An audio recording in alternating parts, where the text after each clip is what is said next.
Sherry Valance, 1951. Sherry Valance, a 7-pound, 7-ounce baby, was born on June 21st, 1951. A month later, Sherry's parents, Shelley and Mike Valance, decided Sherry's nickname would be Cherry, after her fiery red hair, which she inherited from her mother. Cherry became the first and last child of Shelley and Mike Valance. 1952 to 1966. Over the duration of 14 years, Cherry became known as a sweet and passionate girl. Cherry was raised to be an open-minded girl and not to stereotype people by her mother, who died instantly in a devastating car crash when Cherry was only 7. Cherry became dejected and felt like an outsider, like nobody could understand the immense amount of pain she was going through. After all, Cherry's mother taught her how to cook and could never resist playing hide-and-go-seek with her. Cherry's father, in an attempt to leave behind the bad memories, made the decision to move to Tulsa, Oklahoma when Cherry was 12. Cherry, wanting to fit in and feel normal, put on a perky persona, always keeping a smile on her face. Cherry believed in and kept her mother's values with her. After all, people judged Cherry because she was a cheerleader and a soch. Although people always judged Dally Winston, who was known as a stereotypical greaser, always getting to fights just for fun. Cherry always thought that there was more to him than anyone knew, though. Unlike Dally, Cherry was friends with many, and anyone who met her instantly liked her.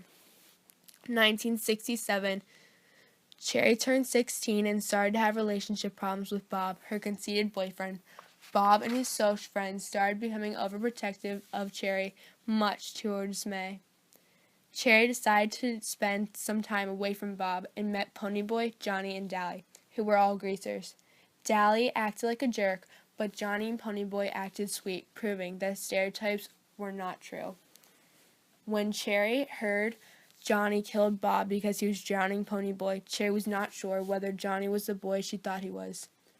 Cherry, wanting to help Johnny, Ponyboy, and the rest of the greasers, committed to being their spy and testifying to help Johnny. Cherry became depressed when Johnny and Dally died. Cherry started to avoid her friends and loved ones because she does not want to hurt anymore from the loss. 1968 to 1981. Cherry was very closed off for a year, once again feeling like an outsider.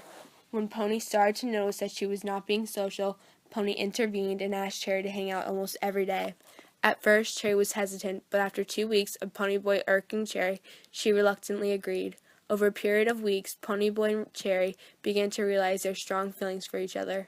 After 3 months, Pony gathered all of his courage and asked Cherry out on a date, and Cherry accepted.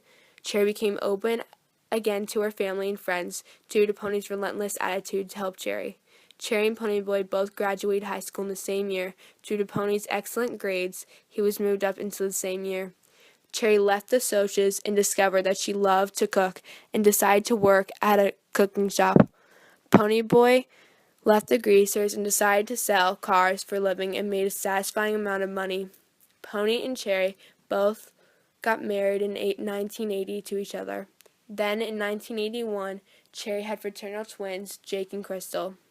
I guess you could say that these two outsiders, Pony and Cherry, found their way to each other and defied society's belief that Soches and greasers could never be friends, or in this case, husband and wife. The end. My life be like, yeah. My life be like.